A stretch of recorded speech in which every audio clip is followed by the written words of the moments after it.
ever noticed how some companies just seem to, well, get you? Mm-hmm. It's more than just like good service. Yeah. It feels like they know what you need, maybe even before you do. Yeah, definitely. And that feeling, that sense of being seen and valued, Yeah. it really keeps you coming back. Right. It builds real loyalty. It absolutely does. It's a fascinating thing in business. And when you talk about companies who've really nailed this, I mean, Amazon is usually the first name that pops up. Right. They've basically written the playbook on building these incredibly strong customer relationships. Totally.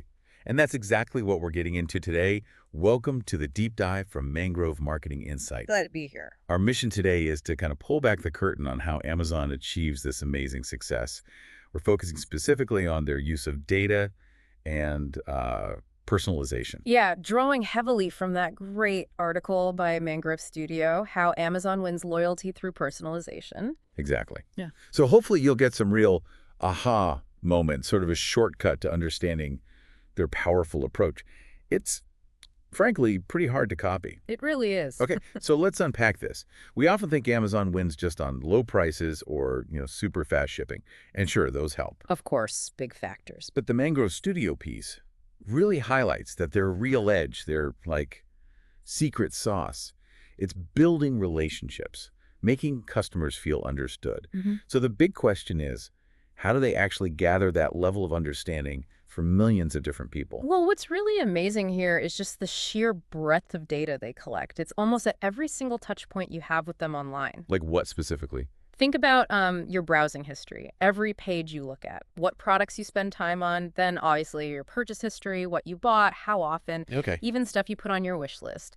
Product reviews you write, the searches you type in, Yeah. even if they're kind of vague, they capture all of it. Wow, that's a lot. It is. But here's the key thing the article points out. Just having the data isn't enough. Lots of companies collect data. Right. Amazon's real power is how they analyze it. They use really sophisticated algorithms, machine learning, to find patterns you might not even see yourself.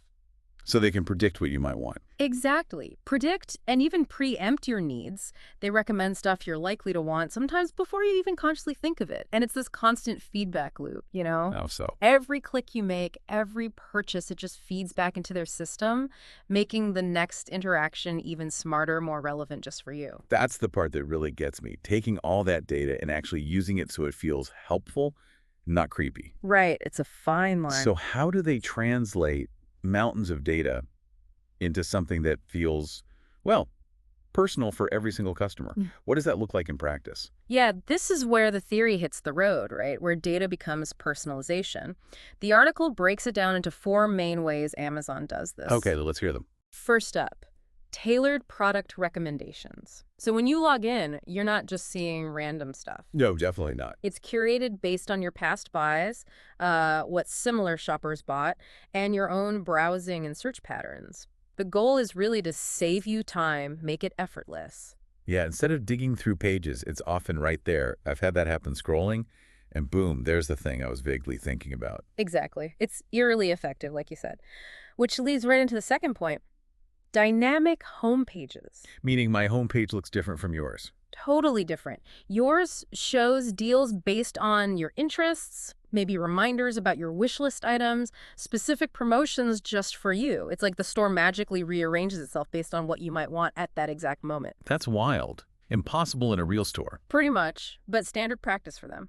Okay, third is personalized email marketing. Ah, yes. The emails, they definitely don't feel generic. Not at all. The article mentions how smart these are. They'll remind you about stuff you looked at but didn't buy or things left in your cart. Right. And they even suggest complementary items. Bought a camera. Maybe they'll email you about a lens filter or a case that fits.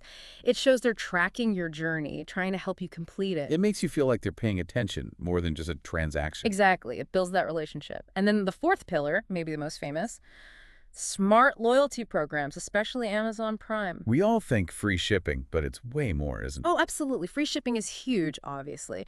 But Prime bundles in exclusive deals, Prime Video, music, reading, all sorts of services. And these are subtly geared towards your habits and lifestyle. So it's convenience plus perks. Precisely.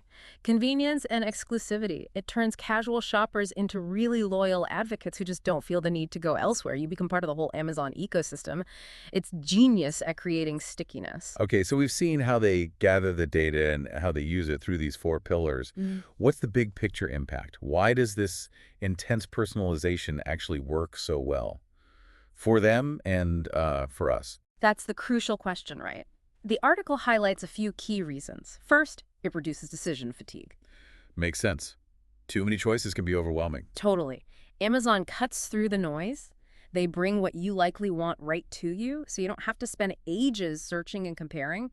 It simplifies everything. Like that personal assistant idea again. Takes the work out of shopping. Exactly. And that feeling, that ease, it directly helps to build trust. When a brand consistently gets you like that, you feel understood, you feel valued. Yeah, you rely on it. You do. It increases your satisfaction and your trust. You know what to expect, and it's usually relevant. And finally, for Amazon's business, this massively increases customer lifetime value. Meaning people stick around and buy more over time. Precisely. The more Amazon learns about you, the better they predict what you'll need next. This means more repeat purchases. You're way more likely to buy from the place that already knows you and makes it easy. It becomes integrated into your routine. Absolutely. It fosters really strong long-term loyalty. They're not just selling stuff, they're building these ongoing symbiotic relationships. That's why people stay with them. So wrapping this up, the main takeaway here is pretty clear. Amazon's dominance isn't just about low prices or fast delivery, even though those are important. Right. At its heart, it's really about deeply understanding customers almost intuitively and then delivering exactly what's needed right when it's needed, making everyone feel personally served. Yeah, and that perfectly captures the closing lesson from the Mangrove Studio article for any business out there. The future of loyalty is personal. It really boils down to that. That is a powerful thought to end on. So for you listening, maybe think about this. Where else in your life, or maybe in your work, could a deeper, more data-driven understanding of needs lead to better connections, stronger outcomes, beyond just shopping? What could you discover if you started focusing more on true personalization in whatever you do? Something to mull over.